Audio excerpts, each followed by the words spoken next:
হয় না? বুকগুলা ঝাঁঝরা হয়ে গেছে আমার সন্তানদের। রাবার বুলেট বলবেন, কি বলবেন? এগুলো অস্ত্রের মুখে দাঁড়িয়ে আছে, আমাদের পয়সায় কেনা বুলেটে আমাদের সন্তানদের আপনারা বুলেট ছুটছেন। আর কত আর কত?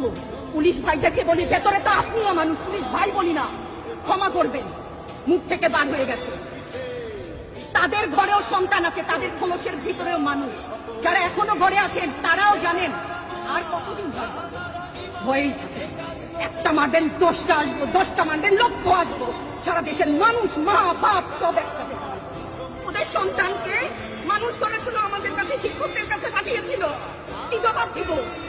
আমার তো কোনো মুখ নাই, আমি শিক্ষক, আমার ভাষা নাই। তাদের কাছে হাত জোর করে মাপছে, নিরাপত্তা দিতে পারি নাই, নিরাপত্তা দিতে পারি নাই। মনে হয় রাস্তায় শহীদ হয়ে গেলে যদি এই লজ্জা আমার কিছুটা কাটে। ওদেরকে বলবার আমার কিছু নাই। আমি হিজাব করি বলেন আমি হচ্ছে গিয়ে জঙ্গি, আরো বলেন না যারাই প্রতিবাদ করছে জঙ্গি। হ্যাঁ, 71-এর সময় জঙ্গি এক যদি চেহারা অমন হয়, 24-এর জঙ্গির চেহারা এরকম হবে। তাহলে দল করলেই কেন? দল করার এটা স্বীকৃতি দিতে হবে, দল করলে ক্ষতি কি? অধিকারই তো চাচ্ছি, সাধারণ মানুষের অধিকার চাচ্ছি, ক্ষতি কি? কেন বারবার আমাদেরকে এই কথাটা শুনতে হয়?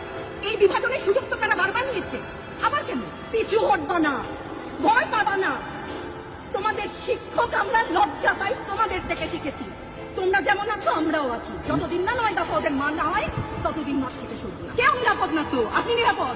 সংবাদ কোন কর্মী আপনি কি আত্মসম্মান বিসর্জন দিয়ে বিভিন্ন নিউজ লেবুর বাম্পার কলম নিউজ করতে হচ্ছে না? আপনারও লজ্জা লাগছে না? আত্মীয় স্বজনের কাছে মুখ দেখাতে পারছেন না তো? আপনার হয়ে আমি লড়ছি, আমাকে সহায়তা করেন।